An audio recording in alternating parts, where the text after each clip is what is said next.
And here, year, similarly this year, I'm impressed by the numbers. I'm impressed by the numbers of people that come together, not just through the United States, but from Canada and around the world. Leadership from the Knights that, are just really impressive people. The liturgy, the opening liturgy was beautiful. The music was stunning.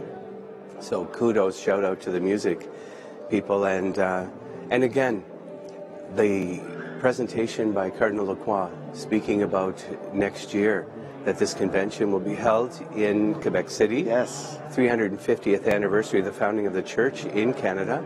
And so in his style, he's just such a wonderful and effusive person, inviting everybody there. So I encourage that it'll be kind of on our home turf.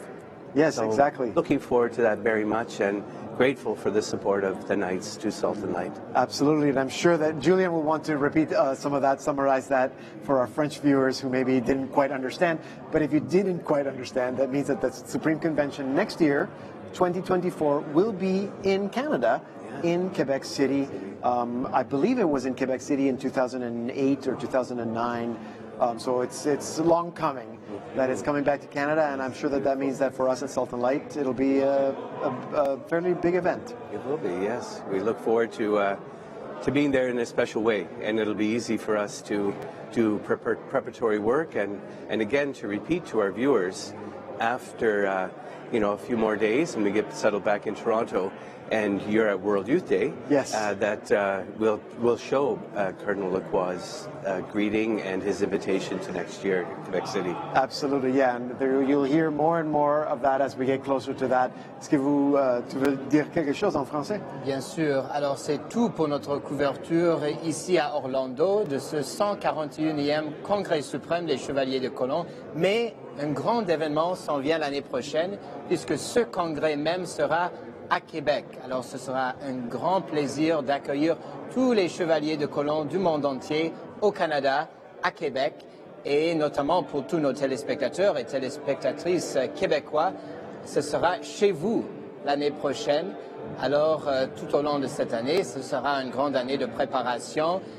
Bien sûr, notre grand ami, le cardinal Gérald Cyprien Lacroix, est ravi de cette nouvelle, de ce grand événement qui s'en vient l'année prochaine, en 2024. And so that brings us to the conclusion of our live coverage here from Orlando, Florida. We've been here at the 141st Supreme Convention of the Knights of Columbus. If you missed any of our coverage or you'd like to watch it again, be sure to head on to our website, slmedia.org/K of C. Et en français, c'est slmedia.org/FR/CDEC, comme chevalier de colon. And so, as Father Fogarty mentioned, Julian and I are on our way to Lisbon, Portugal, to continue our coverage there of World Youth Day with all the main events with Pope Francis. So I hope that you can join us for that. You can also watch that on our cable network, Salt and Light Television, or on our website, slmedia.org, or on all our social media channels. We're going to be very active. Alors on y va à Lisbonne, venez avec nous, ce sera des grands jours qui s'en viennent, des journées mondiales de la jeunesse à Lisbonne. Pedro y sera, moi-même également, alors on se voit à Lisbonne. And so, again, thank you for being with us on this beautiful convention from Orlando, Florida of the Knights of Columbus. We'll see you in Quebec City next year.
Laudetur Jesus Christus.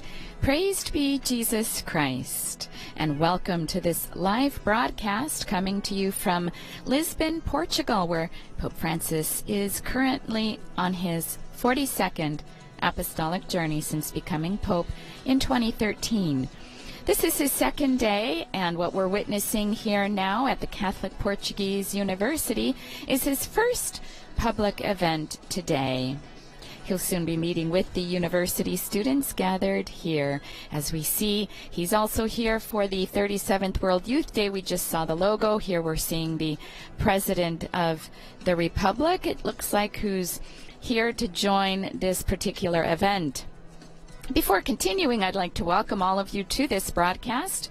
Some of you may be joining us through our very own Vatican Media channels, our Vatican News app, or the Radio Vaticana app, our Vatican News English web portal, YouTube channel, or Facebook Live feed. And to all of our television viewers out there, a warm welcome to those of you tuning in through EWTN, Shalom World Television Networks USA, Shalom TV India, and Sunday Shalom at Madarshan TV India, Salt and Light Media, Catholic Faith Network, Catholic TV, and Uganda Catholic Television. And we have some radio listeners out there. A warm welcome to those of you tuning in through Radio Maria in Papua New Guinea, but also to all of you who have found us through our shortwave transmission or perhaps other local or diocesan radio stations picking up the broadcast. I'm Sister Bernadette. It's a pleasure to be able to provide this broadcast to you. It's just about 9 o'clock in the morning, local time in Portugal. As we know, Francis took off yesterday morning and arrived around 10 o'clock local time. He was welcomed at the airport by the President, Marcelo Rebelo de Sousa, whom we've seen here. And he then also paid a courtesy visit to the President and addressed government leaders, members of civil society, and the diplomatic corps. He also met with the President of the Assembly of the Republic of Portugal, Augusto Santos Silva, in the afternoon, and then celebrated Vespers with the bishops, priests, deacons, consecrated persons, seminarians, etc., all who work closely in the Church's pastoral ministry, which is a normal event on all of his apostolic journey schedules. This morning, the Pope, actually yesterday evening, we learned that he also met with 13 victims of sexual abuse. This had been planned ahead of time, but details were not released due to the privacy of the encounter. Our Holy Father met with 13 victims of abuse who were accompanied by several church organizations who are committed to the protection of minors. The meeting lasted over an hour, and it ended shortly about 8:15 local Lisbon time. That's information released by the Holy See Press Office. This morning, the Holy Father said Mass in private this morning. And this is his first event for today.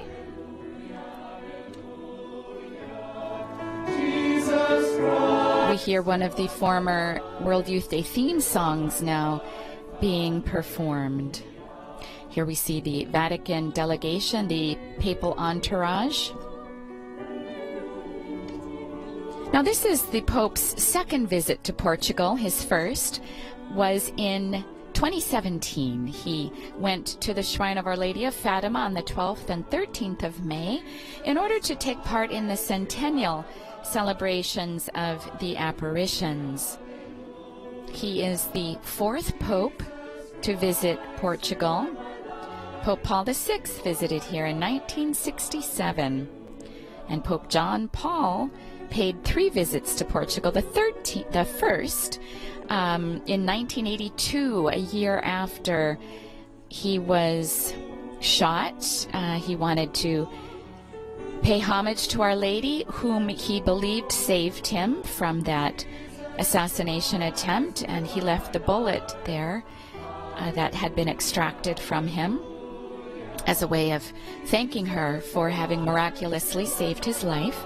He also went back to Portugal in 1991 and 2000, and Pope Benedict went to Portugal in 2010. So all of his predecessors, going back to Paul VI, have visited this particular country.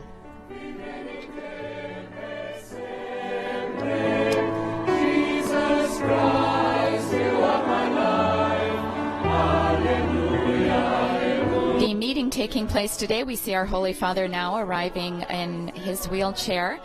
We're at the Catholic University of Portugal, or located in the Palma de Cima campus in the center of Lisbon. It was established in 1967 by a decree of the Holy See at the request of the Portuguese Episcopal Conference.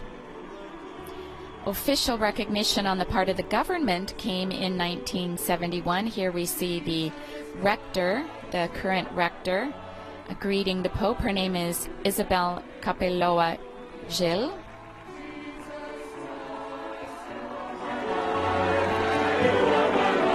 This is the first modern university in Portugal not to have been founded by the state, as a result of the concordat between the Portuguese government and the Vatican. It focuses on the humanities, and they believe they also have an international vocation. They have campuses based in other parts of Portugal, and they hope to promote qualified education and the integral training of their students. They start with the principles of Christian humanism, and they respect diversity and free thought. It's recognized as one of the best universities in Portugal. Our Holy Father now has taken his seat.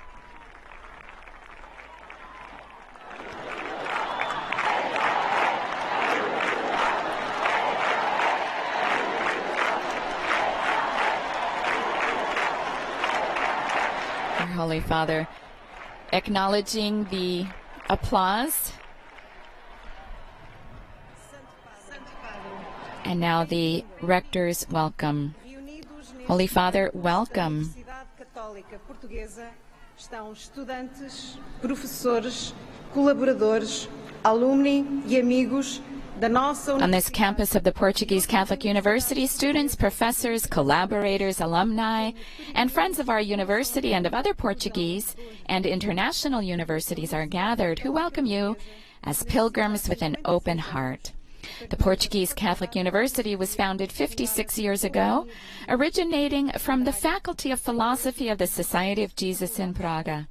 Today it has 17 faculties and 4 campuses in Lisbon, Porto, Braga, and Viseu, with about 20,000 students. And in 1996, it established what is now the University of San Jose in Macau, China. We're a university on the move, with many international professors, about 2,000 professors, e atribuindo bolsas de estudo e prémios a mais de 20% dos nossos alunos. Orgulhamo-nos, em particular, scholarships and prizes are awarded to more than 20% of our students. We especially care about working with young people in situations of social and economic fragility, migrants and refugees, supported under the Pope Francis Fund. By definition, the university is a space for research, dialogue, and welcome. In the face of realities marked by exclusion and inequality in an age of uncertainty, the university stands as a guardian of hope, which means promoting the ability to dream, a help in order to discern, to listen to the voices that surround us, listening to the times in order to intervene, defending the dignity of women and men, believing in their transformative capacity. The search for knowledge to improve the human condition is combined with an ethical discernment that guides the possibility of making choices and taking action, fostering beauty and the aesthetic posture, which is also a search for meaning in the world. In addition to the laboratories and classrooms, the university also organizes activities around 2 art galleries. The university exercises the nurture of knowledge, the philosophy of action, and the management of beauty. Holy Father, in the encyclical Laudato Si, you invite us to think of a single world with a common project and to welcome the world as a sacrament of communion.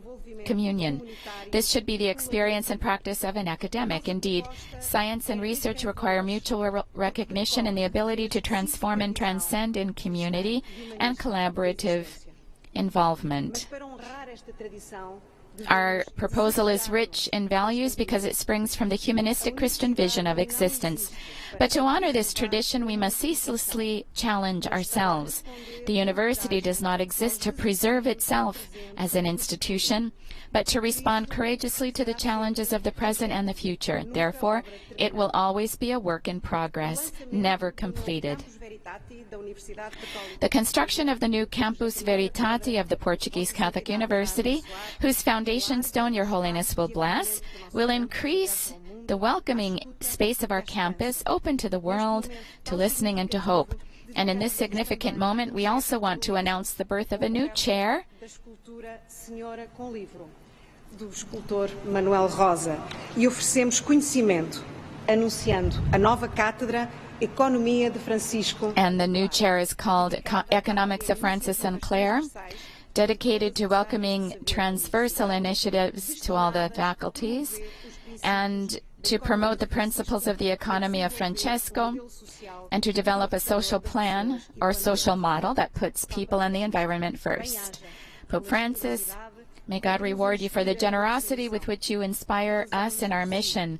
We pray for you. Thank you for your concern for the protagonists of the future, the young people who are gathering in Lisbon these days and from whom we will now hear some of their voices. Our Holy Father standing and now greeting the rector of the Portuguese Catholic University, Isabel Capeloa Gil.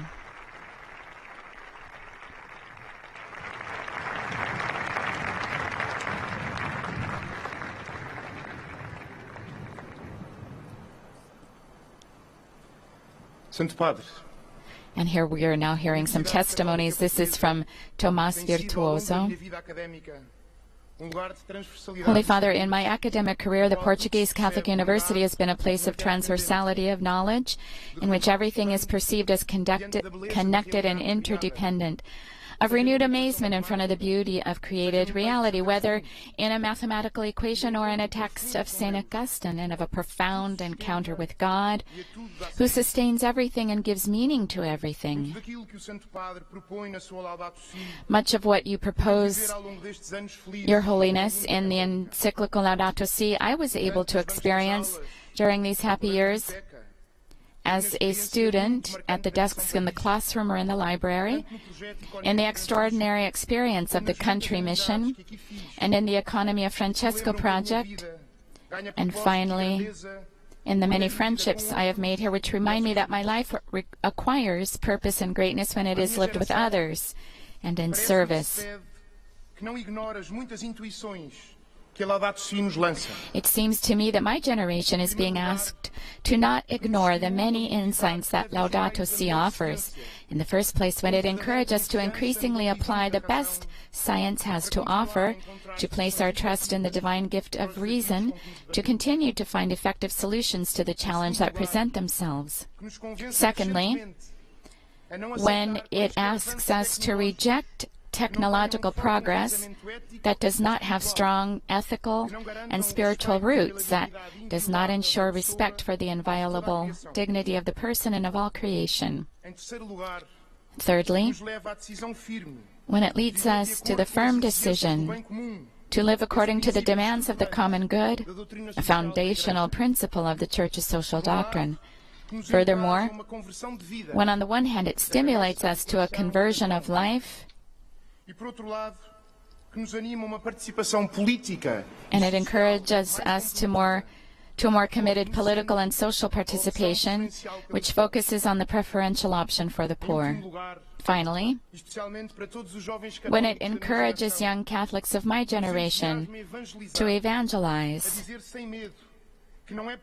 to fearlessly affirm that an authentic integral ecology is not possible without God, that there can be no future in a world without God. Holy Father, in the 4th International Congress on the Care of Creation, with which the Catholic University hosted earlier this week, through the initiative of the John Paul II Foundation for Youth, we committed ourselves precisely to integral ecology, in a certainty that Christ, the living and true God, is the answer to a world that seeks meaning among the joys and pains of the present time.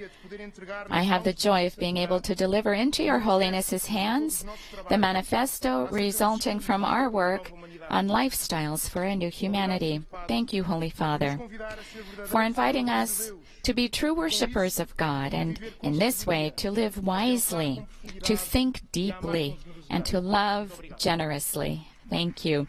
This is Tomas Virtuoso. He's 29 years old. He was born in Lisbon, and he has a degree, or is working on a degree in economics at the School of Business and Economics. And he is also in his 2nd year studying theology in the Faculty of Theology.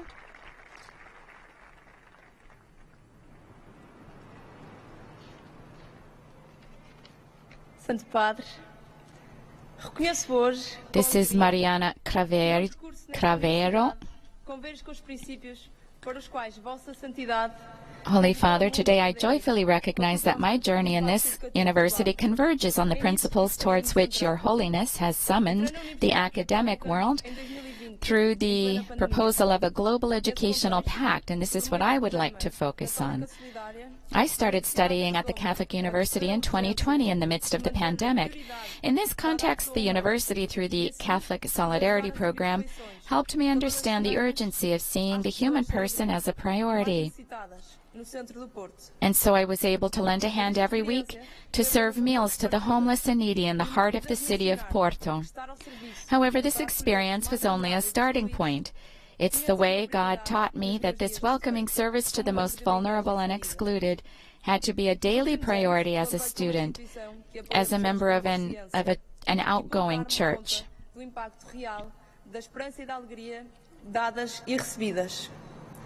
A Universidade Católica pôs-me também em contacto com a metodologia aprendizagem-serviço. In recent years, I've collaborated with an institution that supports people with disabilities, and I've been able to see the impact of the hope and joy given and received.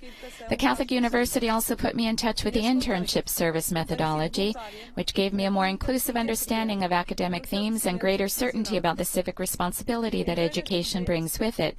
In this context, I volunteered in a prison psychiatric clinic. I dived into this project with head, hands, heart, and soul, and we managed to achieve high goals, making, for example, 28 prisoners with mental health problems recognize their potential and experience the freedom of talents, the title I gave this project. I recognize that I have never lacked the contribution of the educational community with the conditions and tools necessary to be able to grow fully as a young person and as a woman. Therefore, I commit myself to being a link of reconciliation and peace in the service of the community, as Your Holiness never ceases to remind us or recommend to us. And I'm sure that God invites me to dream of my journey among the most excluded. As a future psychologist, my duty is to welcome everyone without discrimination and to accept others just as they are, regardless of the conditions in which they live or their past. Holy Father, I want to be a protagonist of change and not a young woman at the window watching the world go by.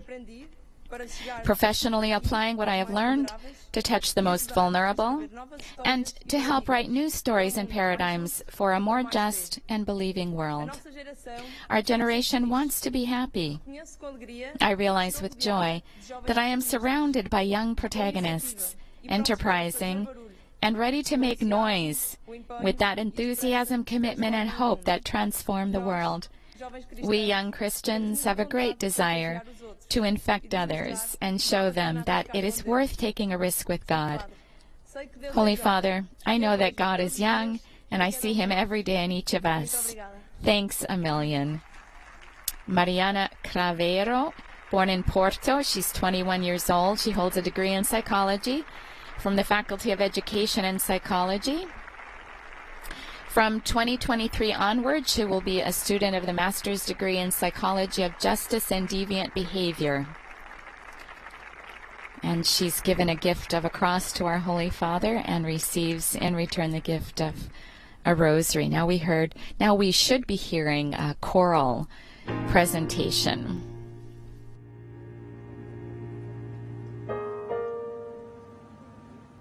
There's a place for us somewhere, a place for us, peace and quiet and open air. Wait for us somewhere.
So not only hearing testimonies, we've heard a beautiful duet.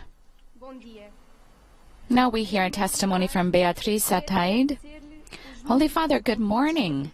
I thank you for so many invitations to go deeper and carry out a mission together. Thank you for making us take new paths, provoking us to reflect, listening to us, empowering us, encouraging us, and placing trust in us, young people of the Academia Francesco. My philosophical studies are at the culmination of a long process of discernment. Little by little, I realized that whatever vocational form my life might take, my desire to mature always has led me to take care of others. Specifically, I felt called by God to help lift hearts wounded by sin. So after my late conversion, I had various experiences that led me to conclude that it is from the field of culture that I feel called, that God will bless me in the field of culture. That's where I will discover myself and discover Him, and I will be able to take action. Like yeast in the dough, like salt of the earth, it is in the culture of the village, in the culture of the people, in the culture of the earth, with its songs that I want to find myself on the alert, and with the church in favor of a good and healthy culture. A huge confirmation of this is realizing that even before my conversion to the God of Jesus Christ, the Holy Spirit was guiding me in this direction as a baptized person. And since that time, I have also remained very interested in the question of what it means to live and be a person, and also in the meaning of. So philosophy emerged as the way by which God was enabling me to take on more care for my brothers and sisters, and for myself, for whom Jesus Christ suffers so much. I discovered the great dynamism that emanates from the study of philosophy to give prevalence to the virtues, but also to create bonds of friendship in the common search for the truth, which is Christ, and to fight against cultural uprooting. In the Portuguese language, we have an expression that we use when we want to help someone, chamar a razão, to make them think. What I want is that reason remain at the service of communion. So as a cultural agent in the broadest sense, I will find joy in bringing the art of contemplation among people. I want to help think and live life based on the principles of charity, peace, and truth. As St. Ignatius advises us, the commitment to the little, the small, and the possible is helpful. At this moment, I am committed to completing the philosophy course. The habit of prayer is essential for this, to grow day after day in trust in providence and in openness to the Holy Spirit. Many thanks. This is Beatriz Ataide, and she was born in Lisbon. She's 27 years old, and she is a member of the Economy of Francesco Hub in Portugal, and she attends the campus in Braga.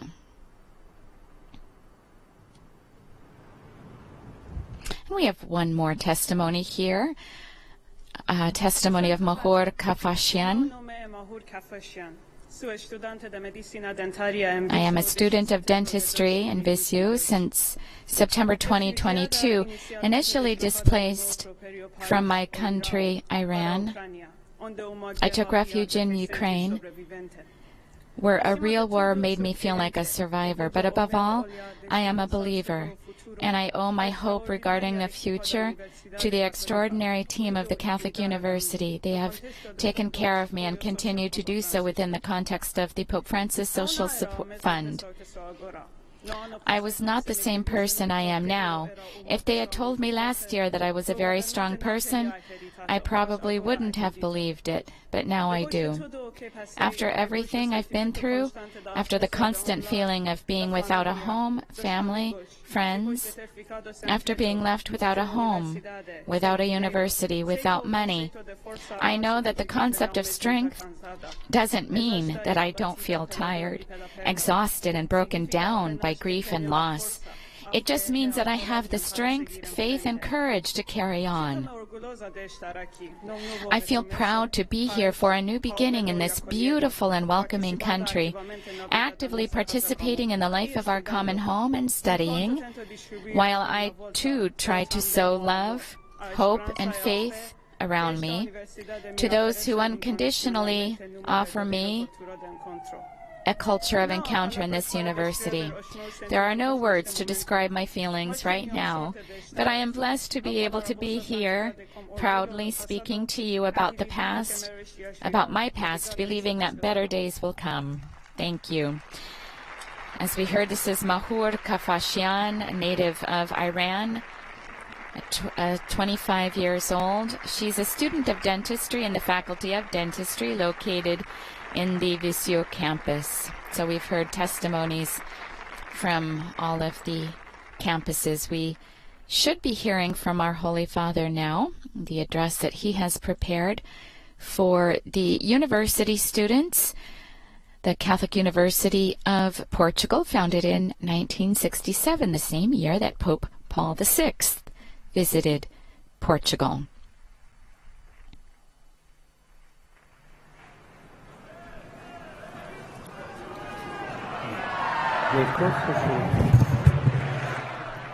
And we hear the crowds.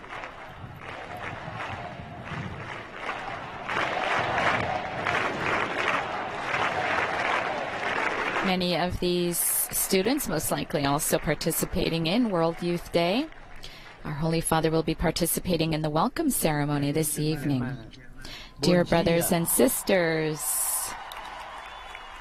good day, he says in Portuguese. Gracias, señora rectora, por sus palabras. Thank you, Madam Rector, for your kind words. Ha dicho You said that all of us feel like pilgrims, and that's a beautiful word, one well worth reflecting on. Literalmente significa dejar de lado la rutina cotidiana y ponernos en camino con un propósito, moviéndonos. To be a pilgrim literally means to put aside our daily routine and to choose to set out on a different path, moving away from our comfort zone towards a new horizon of meaning. The notion of pilgrimage nicely describes our human condition, for like pilgrims, we find ourselves facing great questions that have no simple or immediate answers, but challenge us to continue the journey, to rise above ourselves, to press beyond the here and now. It's a process which every university student is familiar with.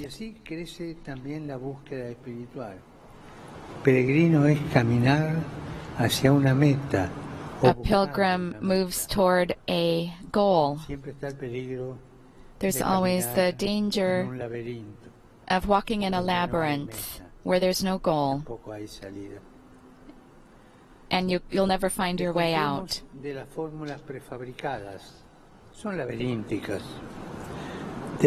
We are rightly wary of quick and easy answers. That's the labyrinth. Easy solutions that neatly resolve every issue without leaving room for deeper questions. Desconfiemos de esas propuestas que parece que lo dan todo sin pedir nada. Desconfiemos. La desconfianza es un arma para poder caminar adelante y no seguir dando vueltas. Distrust never allows us to take up challenges. One of Jesus' parables uses the example of a pearl of great price, which is sought and found only by the wise and resourceful, by those ready to give their all and to risk everything they have in order to obtain it. So they seek, they look, and they risk. And these are the two words that describe the journey of a pilgrim: to seek and to take risks. Pessoa once noted, ruefully but correctly, to be dissatisfied is to be human. We shouldn't be afraid to feel somewhat ill at ease in thinking that what we are doing is not enough. Feeling ill at ease in this sense, in the right measure, is a good antidote to the presumption of self-sufficiency and narcissism. Our condition as seekers and pilgrims means that we will always be somewhat restless. There's always something incomplete. For as Jesus tells us, we are in the world, but we are not of the world. We're called to something higher. We'll never be able to soar unless we first take off. We should not be alarmed then if we sense an inner thirst, a restless, unfulfilled longing for meaning and a future. And in order to do this, we have to always have access to our memory. We shouldn't be sick or lethargic, but alive. Especially, we should only be worried when we are tempted to abandon the road ahead in order to seek a resting place that gives the illusion of comfort, or when we find ourselves replacing faces with screens, the real with the virtual, or resting content with easy answers that anesthetize us to painful and disturbing questions. We can find this in any...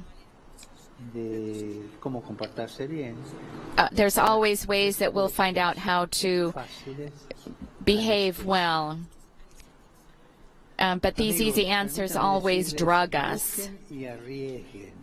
Friends, I would like to encourage you then to keep seeking and to be ready to take risks. At this moment in time, our world faces enormous challenges, and we hear a painful plea of so many of our brothers and sisters. We're living a Third World War piecemeal.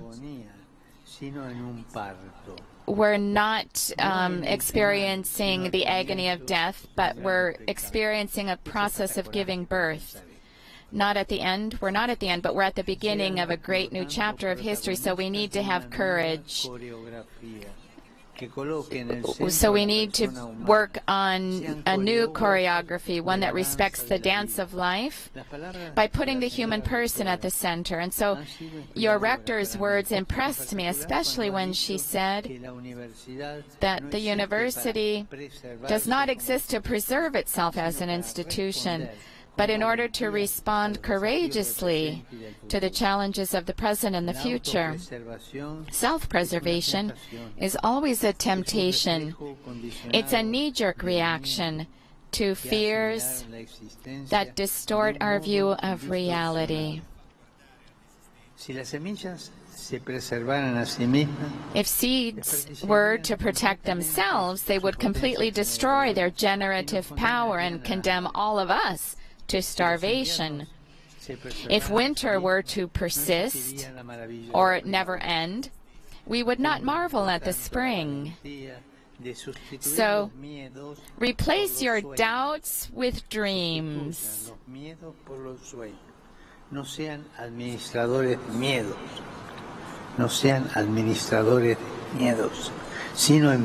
Don't remain hostage to your fears. Set about working to realize your goals.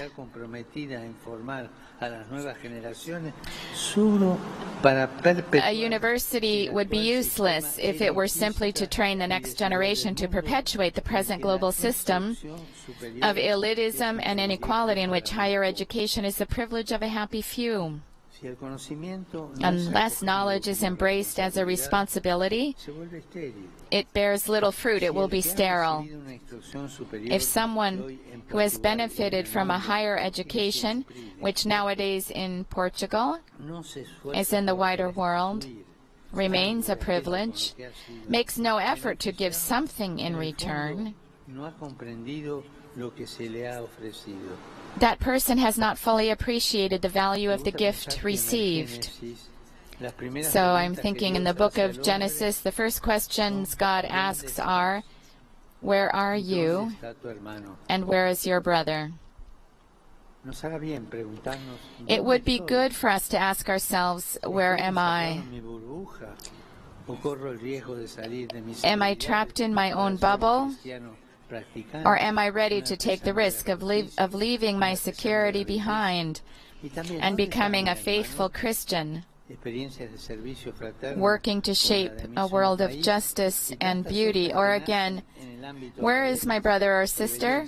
Experiences of fraternal service such as Michao Pais and many others that arise within academic communities, which ought to be considered essential for those attending university. An academic degree should not be seen merely as a license to pursue personal well-being, but as a mandate to work for a more just and inclusive and very truly progressive society. I'm told that one of your great poets, Sofia de Mello Breiner Andersen, was asked in an interview, which served as a kind of testament, what would you like to see Portugal achieve in this new century? She responded without hesitation, I would like to see the attainment of social justice, the reduction of the gap between rich and poor. Allow me to put this same question to you, dear students, pilgrims of knowledge. What do you want Portugal to achieve? What do you want the world to achieve? What changes? What transformations? And how can universities, especially the Catholic University, contribute to this? Beatriz, Naor, Mariana, Tomás, les agradezco sus testimonios. I thank you for your testimonies. Tenían todo un tono de esperanza. They all struck a hopeful note. They were full of enthusiasm and realism. You did not complain or escape into flights of idealism. You want to be protagonists of change, as Mariana told us.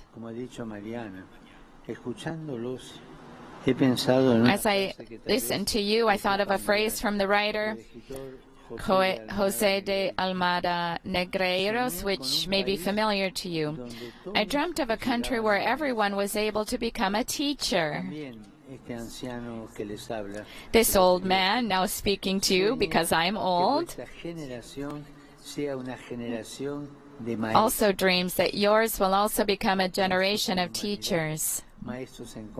Teachers of humanity, teachers of compassion, teachers of new opportunities for our planet and its inhabitants, teachers of hope. Teachers that defend any life that is threatened right now, especially through the ecological crisis. As some of you pointed out, we must recognize the dramatic and urgent need to care for our common home. Yet, this cannot be done without a real change of heart and of the anthropological approaches undergirding economic and political life. We cannot be satisfied with mere palliative measures or timid and ambiguous compromises, for halfway measures simply delay the inevitable disaster. No olviden esto. Los términos medios son solo una pequeña demora en el derrumbe. Se trata más bien de hacerse cargo. It is a matter of confronting head-on what sadly continues to be postponed. The need to redefine what we mean by progress and development. In the name of progress, we have often regressed. Yours can be the generation that takes up this great challenge.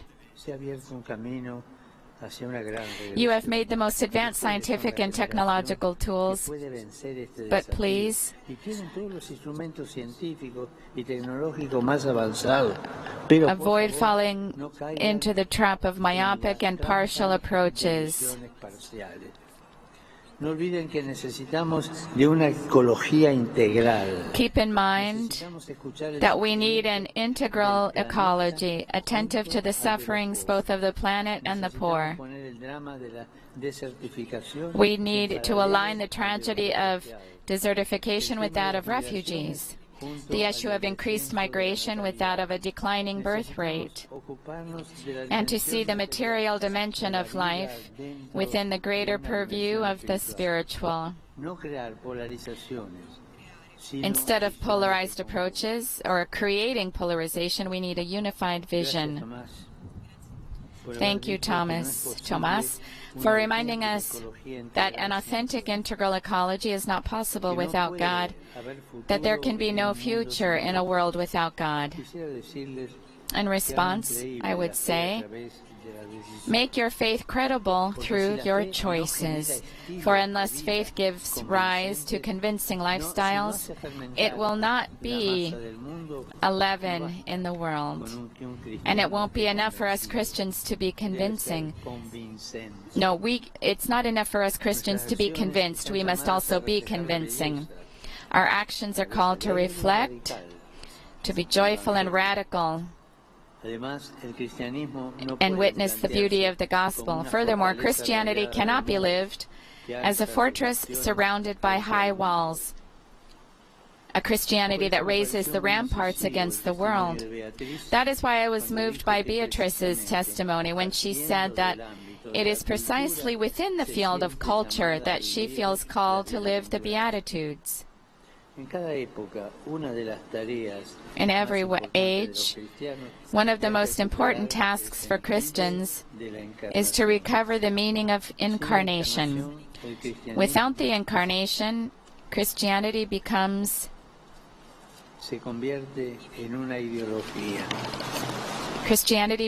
ideology. This is a temptation, ideological Christianity. It's a Christianity, a quote-unquote Christianity. It is incarnation that enables us to be amazed by the beauty of Christ revealed through every brother and sister, every man and woman. In this regard, it is significant that you have named your new academic chair dedicated to the economy of Francesco, also after St. Clare. La contribución femenina es indispensable. The contribution of women is indeed essential. And in a collective consciousness, we've often thought of women as second class, as something supplementary, and that not giving them the role of protagonists. This is what's been happening in the collective unconsciousness. The contribution of women is essential. In the Bible, we see how the economy of the family is entrusted largely to women. They are the real heads of the household, possessed of a wisdom aimed not merely at profit, but also toward care, coexistence, and the physical and spiritual well-being of everyone, including the poor and the stranger. It's enthusiastic to approach the study of economics from this standpoint. For the sake of restoring to the economy its proper dignity, lest it fall prey to unbridled market speculation. The Global Compact on Education, with its 7 overarching principles, encompasses many of these issues, from caring for our common home to the full participation of women, and the need for innovative ways for understanding economics, politics, growth, and progress. I encourage you all to study the Global Compact and to become passionate about it. One of the points it addresses is the need to educate about welcome or acceptance and inclusion. We can't pretend that we've never heard the words of Jesus in the 25th chapter of Matthew's Gospel. I was a stranger and you welcomed me. So I was moved as I listened to Mahur's testimony when she described what it's like to live constantly feeling the absence of hearth and home and friends, of being without a home, a university, or money, tired, worn, and beaten down by grief and loss. She told us that she rediscovered hope because she met someone who believed in the transforming power of the culture of encounter. Every time someone offers a gesture of hospitality, it prompts a transformation. Amigos, estoy muy contento. Dear friends, I'm very happy to see that you are a lively academic community, open to the current reality, in which the gospel is not a mere decoration, but an inspiration for your individual and collective efforts. I know that your lives are busy between study, friends, community service, civil and political responsibilities, care for our common home, artistic activities, and so forth. That is what it means to be a Catholic university. Each part is related to the whole, while the whole is to be found in each of its parts.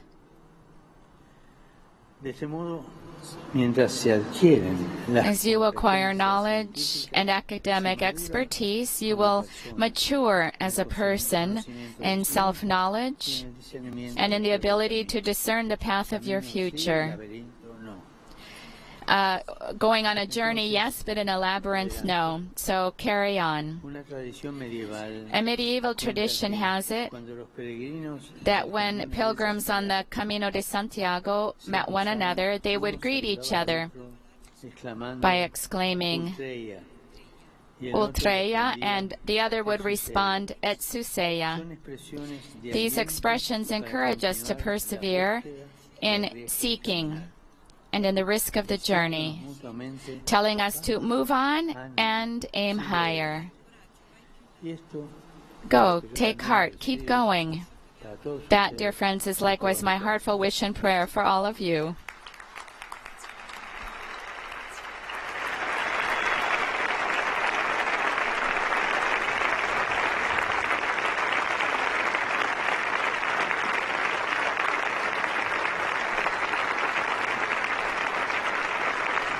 The crowd now reacting to the discourse of our Holy Father. We also see here Cardinal Tolentino in the line here, the prefect for the Dicastery of Culture and Education.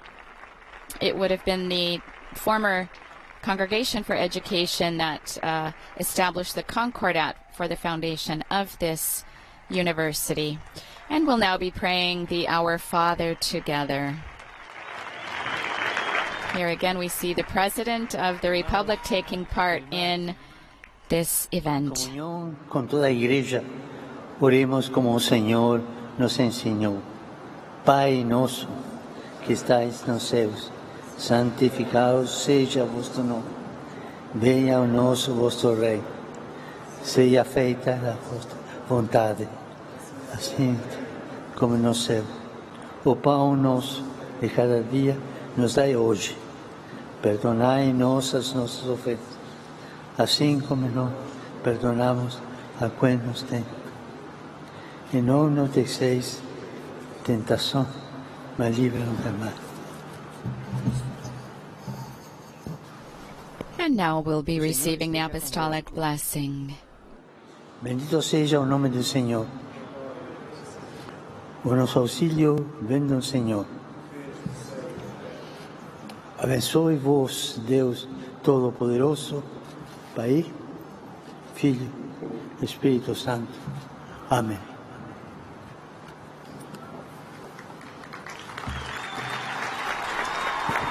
And those here present now, about 2,000 present, with about 6,500 in another hall, being able to see what's going on with screens, now applauding, all on their feet.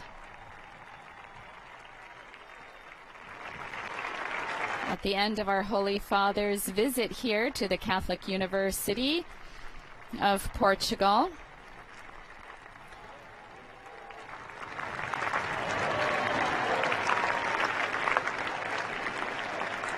Our Holy Father taking part in his first event today, on this second day of his apostolic visit, once more greeting the rector of the university.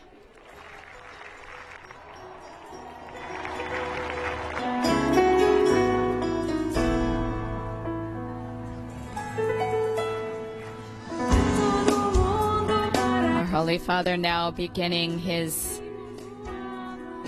way away from the stage here as we once again are able to enjoy the music being offered.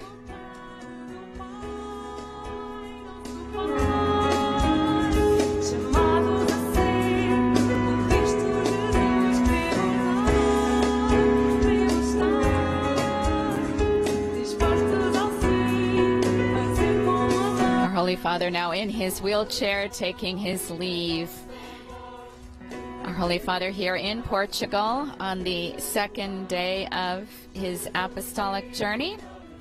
He will be driving by car now about 35 kilometers to Cascais, where he will visit the headquarters of Scholas Orcorentes, and as we heard earlier, he is now blessing the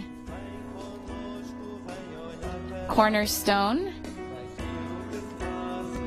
of a new faculty being opened.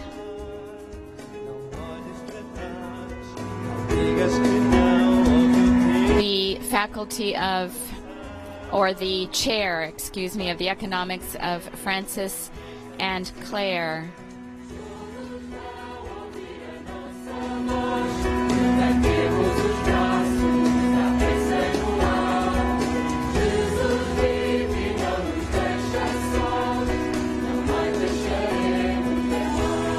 Actually, it's the cornerstone of the construction of the new Campus Veritati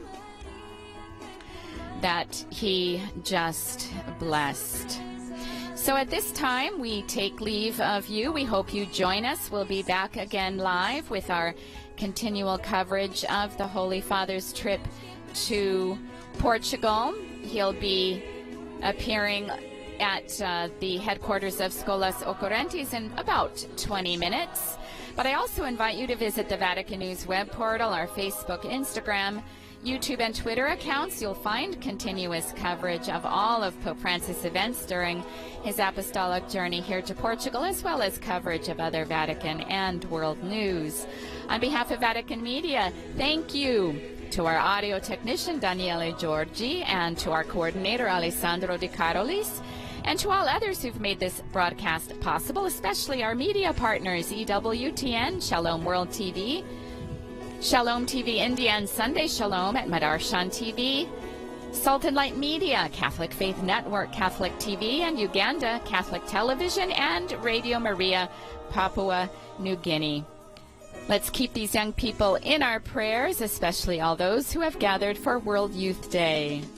Laudetur Jesus Christus, praised be Jesus Christ.